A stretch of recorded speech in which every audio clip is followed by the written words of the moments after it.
So hi and welcome to the Happy Money Journey podcast. I am Phoebe Blamey. I am the best-selling author of The Happy Money Journey. And can I say it is an absolute joy to be here with you today and talking about one of my favorite topics, which is why we procrastinate. Why do we get in our own way when we've got a really good idea, when we've got a great business idea, when we've got something that we really want to talk about or do or change or just implement in our businesses, in our personal lives, whatever it is? Why do we get in our own way? And Hannah, our operations manager, had some great insight into this because she went to see Stephen Barnett, Diary of a CEO, at the Melbourne Convention Centre last Friday. And when we were talking about this, it was one of his big topics, is how we get in our own way, how we can faff and faff and faff. And this is so familiar to me because when I was writing the book, I always say to people it took me 3 years and 3 months to write because I spent 3 years faffing about and 3 months sitting there and just getting it fucking done.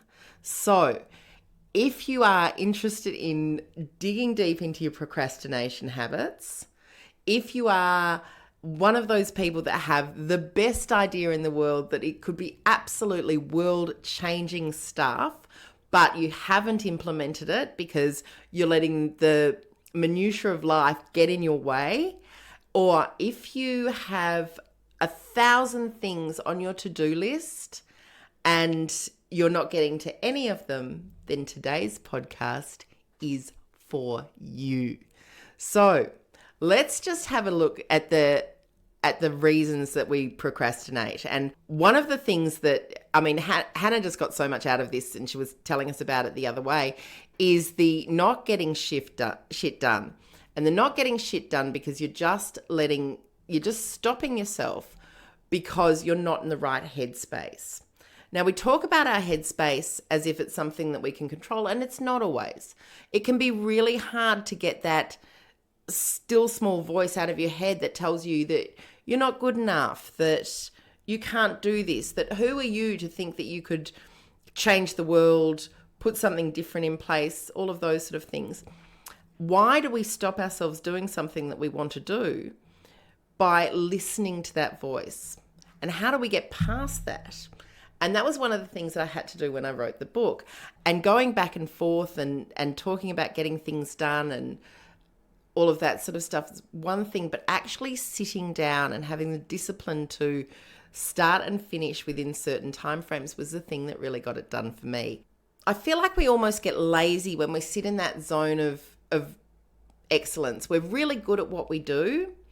Even if it's no longer filling our cup, we will sit in that place for a really long time and not move ourselves forward into that zone of genius, that absolute flow state, that part of our world where we know we're doing something that's great and good and life-changing and magnificent.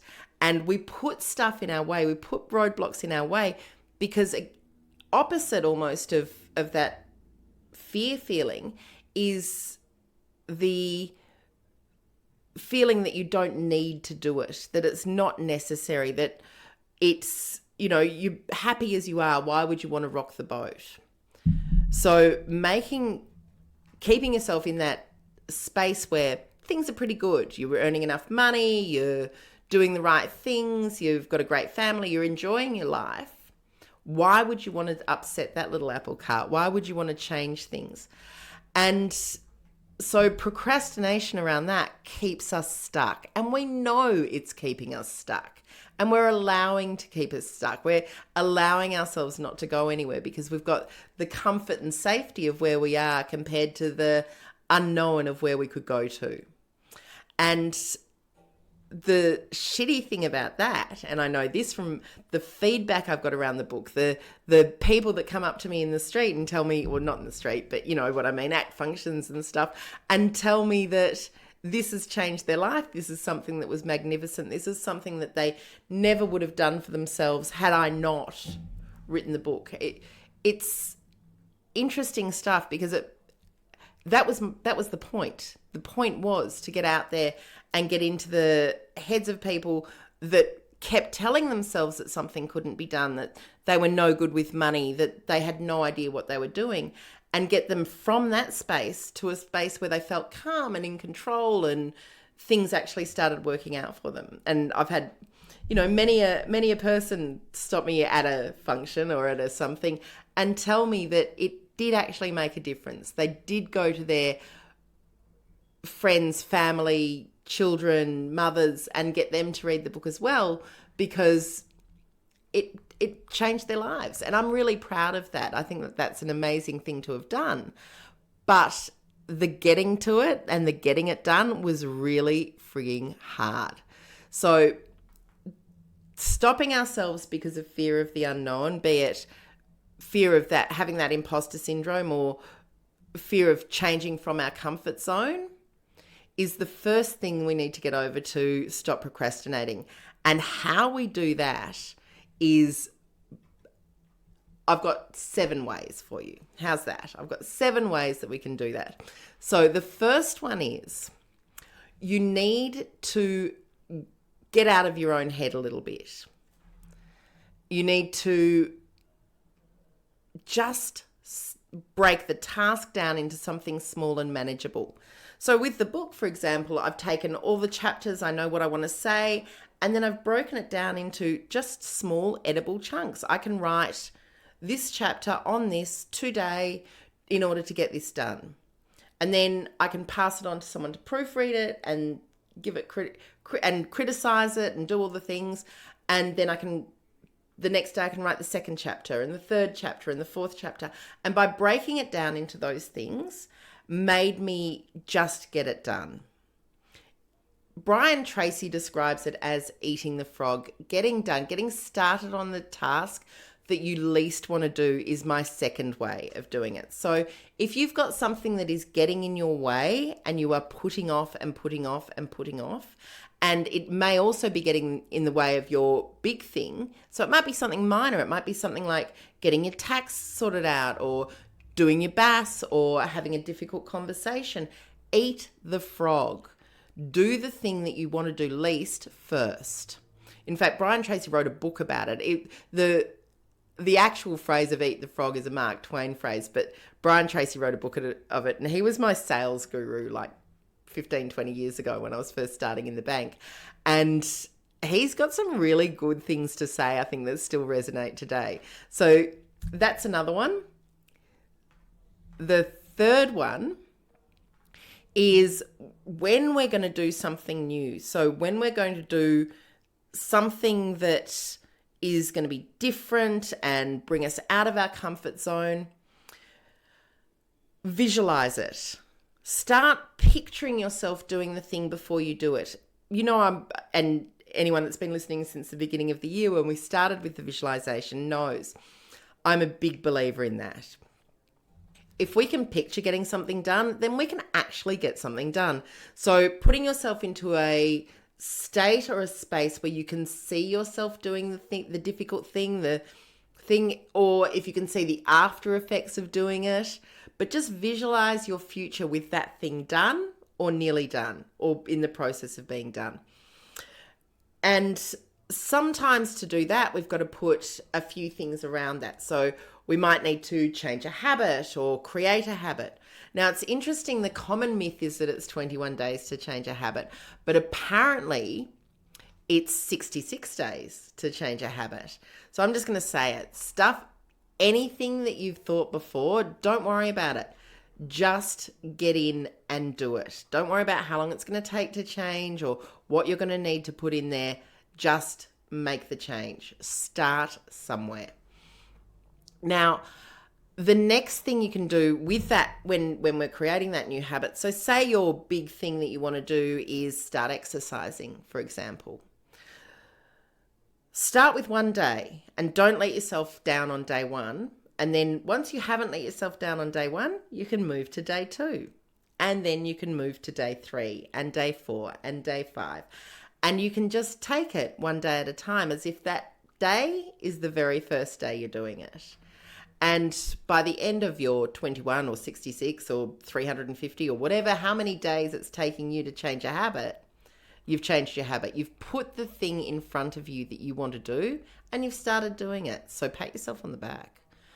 The next thing for me to stop procrastination is to remove the distractions. So it's kind of like eating the frog, but it's also just taking away the distractions, turning off the phone, giving myself a time in which to do something and getting that task done within that time frame, rather than loosely sitting down and saying this is going to take me as long as it takes me. And this is a Tim Ferriss idea, and I really do love this idea. Take it from 9 o'clock till 10 o'clock, I'm going to sit down and I'm going to do this. And when it's 10 o'clock, I'm done. Whether I'm done or not, I'm done. And then I can choose whether I want to take an extra half an hour or if I want to start doing something else. But, I was told, I think when I was at university, maybe at school, that we can concentrate on a task for about 45 minutes. But if we're derailed from that task, it takes us 20 minutes or so to get our head back in the game. So when we actually put physical time aside to complete the task and we take away all our distractions, then we're much more likely to get it done. Hannah wrote a script for a podcast, one of our podcasts, in 47 minutes because that was the only time she had left in a day. It's fantastic what we can do when we actually put the time in. Now, the next, and this sort of comes back to the small steps, but it sort of doesn't. A list of tasks. Now, there's mixed feelings about the task list, but I'm a big fan of the task list. It helps me break things down and see where I can find the small things that can be done quickly compared to the big actions that are going to take longer. And getting the small things out of the way first can often help me to then clear my head to take the big action. The other thing that I can do to clear my head to take the big action is finish a task, go outside, come back, finish the next task, go outside, come back. Getting out into the fresh air and getting out into the world can be a game changer for me, in particularly when I've got something that's really hard to get done and I need to really think about it. So taking one action, one small action, getting it done, is going outside a reward, perhaps giving yourself a reward at the end of it if you need to. Now, another thing, another way of being able to stop those distractions and really get on with the things that puts you in your zone of genius is to have a good team around you. Get the right people doing the right things in the right place. And this was one from Hannah, and from her going and seeing Stephen Barnett again, was that he's entrepreneurial. He's got Diary of a CEO. He's got investments in all sorts of businesses. And he prides himself, and I've heard Tony Robbins say this as well, finding the right person for the job. Having confidence in your people, being able to delegate, being able to empower your staff, letting some of the shit go. Outsource it if you have to, if you don't have staff, but taking the things that creep in and stop you doing the things that you want to do need to be done away with. One of these for some people will be getting your house cleaned, or getting someone else to do your garden if you need to, or for business owners, outsourcing some of your social media marketing, doing the things that are holding you back by not delegating them and taking everything on yourself. You get that human giver syndrome. So suddenly you've taken on everything in your business, and as well as taking on everything in your business, you've added to that taking on everything for your family, and you've added to that taking on everything for your friends. So you've become the organizer of all social events. You're the taxi driver for your children, and at the same time you're trying to run a business and do everything in it. So a big form of procrastination for me is when I take everything on and I don't delegate. And it's hard to find the right people, but once you've got them, nurture them, give them the space they need, give them the agency they need to grow, and give them the autonomy to be the best kind of people that they can be. And off you go. Hannah was talking about she runs a cafe in Dalesford as well as doing the operations here. And she said one of the hardest things is to find those people, but she's got this fantastic team now. and they spend a lot of time on nurturing their team and getting the right things. I try and do that here as well. We try and have the big conversations and the hard conversations, and everyone is involved in the production and the operations and the script writing and the doing of our podcasts and our courses, and we can openly talk about things without it being a negative or being a disaster. And I've really, really enjoyed that, because what that gets us then is that higher level best work. And I only get the best work out of being able to delegate and being able to take away a lot of those tasks from holding on to them myself to actually giving them out. And that learning to do that was an absolute game changer for me. So taking care of the things that you need to take care of, but also knowing the things that you need to let go of. Another one is and we spoke about to-do lists, getting to the end of the day and stopping. As well as working and as well as working on our big goals and our amazing goals, we also need to be social, and we need to rest, and we need to spend time in our communities, and we need to spend time with our families, and we need to kind of balance it out a bit.